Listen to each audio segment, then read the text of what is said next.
प्रिय छात्रों, सप्रेम नमस्ते।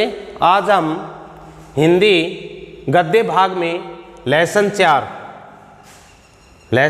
4 मानवीय करुणा की दिव्य चमक, लेखक सर्वेश्वर दयाल सक्सेना द्वारा रचित पाठ का सार पढ़ेंगे।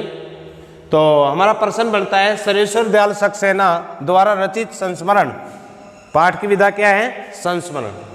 तो मानवीय करुणा की दिव्य चमक क्या है? मानवीय करुणा की दिव्य चमक।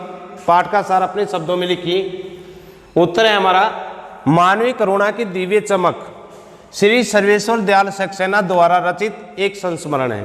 क्या है? पाठ की विधा एक संस्मरण है, यानी कि पाठ की विधा संस्मरण है। इस संस्मरण में उन्होंने फादर कामिल बुल्के की चारित्रिक विशेषताओं पर प्रकाश डाला है। किस पर प्रकाश डाला है? फादर कामिल बुल्के की चारित्रिक विशेषताएं, यानी कि चरित्र की विशेषताओं पर प्रकाश डाला है। वे बेल्जियम में जन्मे थे।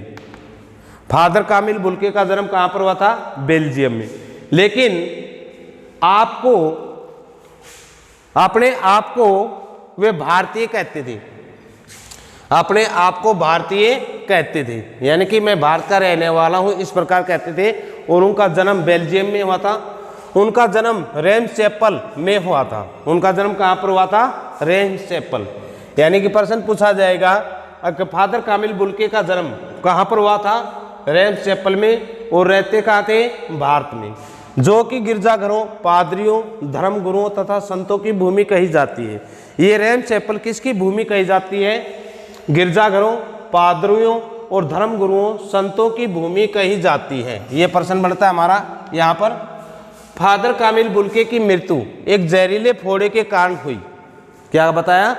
फादर कामिल बुल्के की मृत्यु एक जहरीले फोड़े के कारण हुई। लेखक सोचता है कि जिसकी रगों में दूसरों के लिए, लेखक क्या सोचता है कि जिसकी रगों में दूसरों के लिए मिठास भरा अमृत था, उसमें जहर कहाँ से आया? मिठास भरा अमृत था, उसमें जहर कहाँ से आया? फादर बुल्के की भगवान में बड़ी गहरी आस्था और विश्वास था। गहरी आस्था और विश्वास था। फिर भी उन्हें अंतिम दिनों में घोर कष्टों का सामना करना पड़ा। अंतिम दिनों में, यानी कि मृत्यु के समय घोर कष्टों का सामना करना पड़ा। उनका शरीर लंबा, शरीर कैसा था? लंबा चौड़ा, रंग गोरा। उनका शरीर कैसा था? लंबा चौड़ा, रंग कैसा था? गोरा। दाढ़ी कैसी थी? सफेद। और आंखें नीली थी। आंखें कैसी थी फादर कामिल बुल्के की? नीली।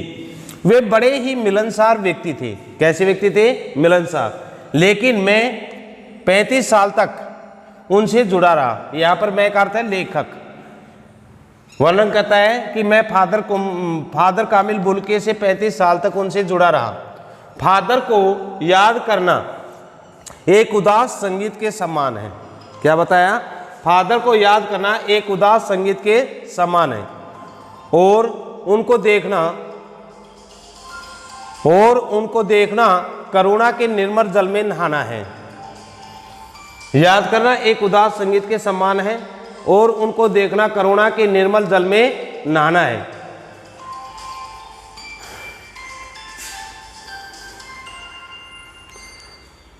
फादर को याद करना एक उदास संगीत के समान है, और उनको देखना करुणा के निर्मल जल में नहाना है।